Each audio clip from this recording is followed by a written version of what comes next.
Hey everybody, welcome back to Caddy Girl Garage. So we're working out in the far 40 today, collecting all of my hearse parts and getting it into place.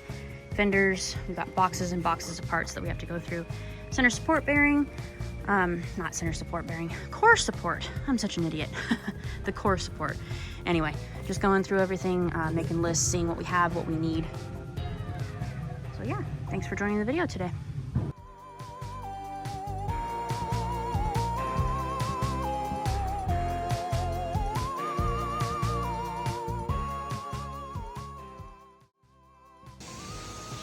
Okay everybody, thanks for watching. I know this is just a super short video today, but we're literally just got a jigsaw puzzle here of parts and things that we have to go through.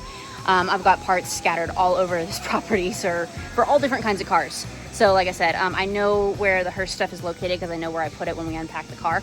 But I'm just gonna go through stuff, see what needs to be sandblasted, gone through.